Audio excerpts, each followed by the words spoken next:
Praise the lord.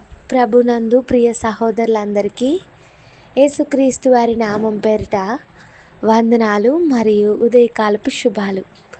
అనుదిన వాగ్దానాన్ని వీక్షిస్తున్న మీ అందరికీ నా హృదయపూర్వక కృతజ్ఞతలు. ప్రతిరోజు ఒక నూతన వాగ్దానం ద్వారా ప్రభువు మనతో మాట్లాడుతున్నారు. గత 3 రోజులుగా ఎంతో అస్వస్థతకు గురై గొంతు నొప్పితో జ్వరంతో నేను బాధపడ్డాను. మీలో చాలామంది నన్ను పరామర్శించారు, నా కోసం ప్రార్థించారు. దేవుని కృపను బట్టి నేను మరలా తిరిగి ఆరోగ్యంగా ఉన్నాను. దేవునికి స్తోత్రాలు. మీ అందరికీ నా వందనాలు. సజీవులు సజీవులే కదా నిన్ను స్తుతిస్తారు అంటాడు కీర్తనాకారుడు. మనకు ఈరోజు దేవుడు ఇచ్చింది ఎందుకో తెలుసా? సజీవులుగా ఉంచింది ఎందుకో తెలుసా? దేవుణ్ణి మనము స్తుతిస్తామని.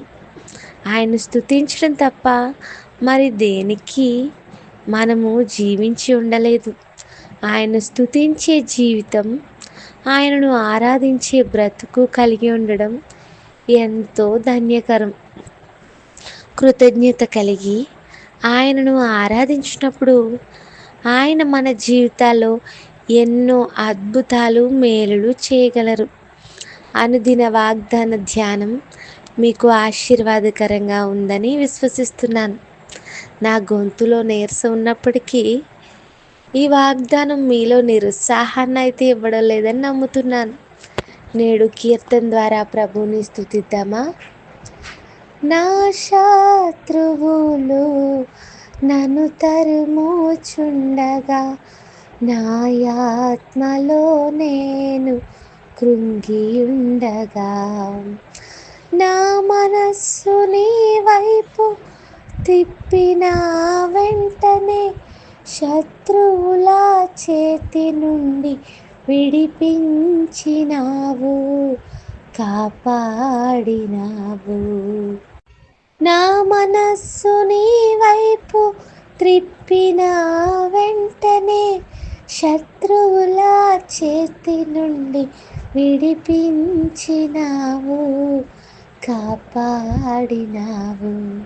స్తుతి పాత్రుడా, స్తోత్రార్హుడా, స్తుతులందుకో పూజార్హుడా. ఆకాశమందు నీవు తప్ప నాకెవరున్నారు నా ప్రభు. స్తుతి పాత్రుడా, స్తోత్రార్హుడా, స్తుతులందుకో పూజార్హుడా. హల్లెలూయా. చాలా అందమైన కీర్తన ఇది. చాలామందికి తెలిసిన పాత పాట. స్తుతికి పాత్రుడు, స్తోత్రాలకు స్తుతులు అందుకోవడానికి పూజార్హుడు మన దేవుడు. ఆయన తప్ప మనకు ఆశ్రయము ఎవ్వరూ లేరు.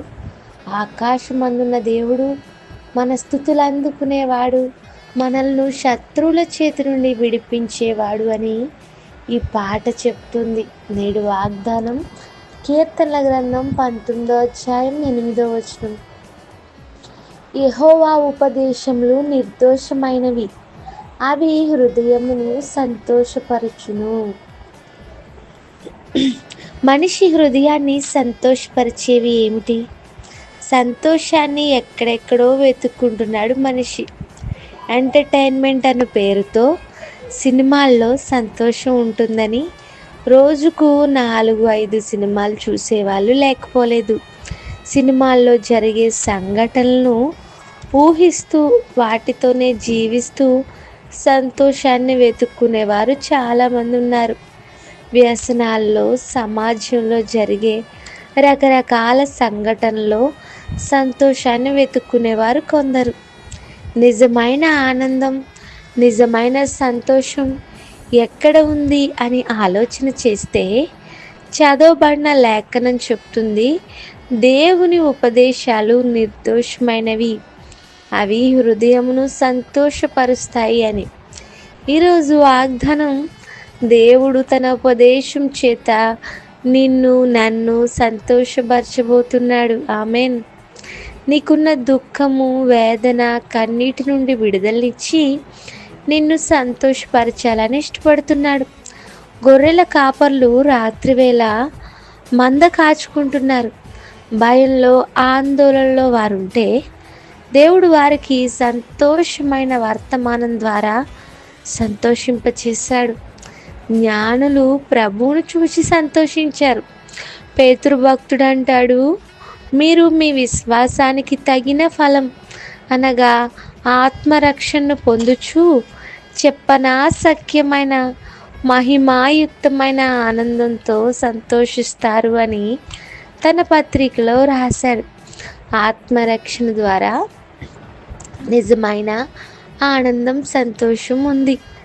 మరి ఈ మాటలు వింటున్న వారు ఇంకా ఎవరైనా రక్షణ లేకుండా ఉన్నారా? మీరు రక్షణ పొందారా? మీ ఆత్మకు రక్షణ ఉందా?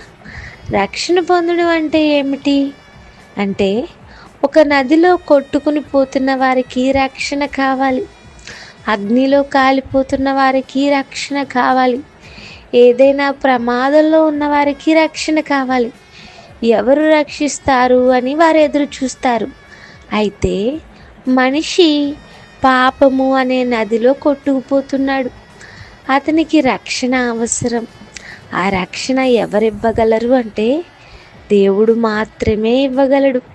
యేసు ప్రభువు ఎందుకు ఈ లోకానికి వచ్చారు అంటే పాపులను రక్షించడానికే ఈ లోకానికి వచ్చాడు.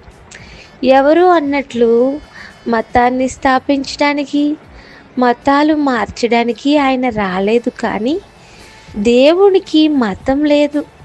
ఆత్మరూపి అయిన దేవునికి ఏ మతము ఆరోపించగలం మనం? పాపము గలవాడు ఇతరుల పాపాన్ని తీయలేడు. గుడ్డివాడు ఇతరులకు త్రోవ చూపించలేడు. పాపం లేనివానిగా జన్మించిన ప్రభువు పాపం నుండి మనుషులను విముక్తి చేయగలడు. ఆయనను అంగీకరించినప్పుడే ఆయన మార్గం మనకు తెలియపరచబడుతుంది. మనకు రక్షణ కలుగుతుంది. ఆ రక్షణయే మనకు మహిమాయుక్తమైన ఆనందాన్ని ఇస్తుంది. ఈ ఆనందం శాశ్వతమైనది. దేవుని ఉపదేశం నిర్దోషమైనది కాబట్టే మనకు వాటి యందు సంతోషం కలదు. ఈరోజు వరకు ఏవేవో సంతోషాన్ని ఇస్తాయని వాటి వెంట తిరిగి అలసిపోయారేమో. ఈరోజు లోకం ఇస్తున్న ఆనందం రేపు నీకు ఇవ్వకపోవచ్చు. ఈరోజు ఏ సంతోషంలో అయితే సంతోషిస్తున్నావో రేపు ఆ సంతోషం నీకు కలగకపోవచ్చు. కానీ దేవుని ఉపదేశాల్లో ఉన్న ఆనందం శాశ్వతమైనది. దేవుని మాటలు మనకు జీవాన్ని ఇస్తాయి. అవి ఎక్కడ దొరుకుతాయి అంటే దేవుని మాటలు దొరికేది దేవుని సన్నిధిలోనే. ఆయన మాటలు నీతో మాట్లాడేది దేవుని సన్నిధిలోనే. ఆయన మందిరానికి వెళ్తున్నావా? సంతోషాన్నిచ్చే ఉపదేశం వినడానికి ఆశ కలిగి ఉన్నావా? నిత్య సంతోషము, రక్షణ ఆనందము దేవుడు సన్నిధిలో మనకు దొరుకుతుంది. ఆయన మనల్ని తన మాటల ద్వారా సంతోషపరుస్తాడు. ఈరోజంతా ఈ వాగ్దానం ఆధారంగా ప్రార్థించండి. ప్రార్థన. నమ్మకం గల మా తండ్రి, మాతో మాట్లాడిన మాటలు బట్టి స్తోత్రాలు. మా ప్రియులను ఈ దినమంతా ఈ మాటల ద్వారా బలపరచండి. ఈ సన్నిధానంలో నీ ఉపదేశముల యందు సంతోషించే బ్రతుకులు మాకు దయచేయండి. మాకిచ్చిన రక్షణను బట్టి సంతోషించే భాగ్యాన్ని దయచేయండి. ఏకీభిస్తున్న ప్రతి ఒక్కరికి రక్షణను, రక్షణ ఆనందమును, నీ సన్నిధిలోని నిత్య సంతోషాలను దయచేయమని అడుగుచు యేసుక్రీస్తు వారి నామములో అడుగుచున్నాను తండ్రి. Amen. Have a blessed day. God bless you all and me as well. Thank you.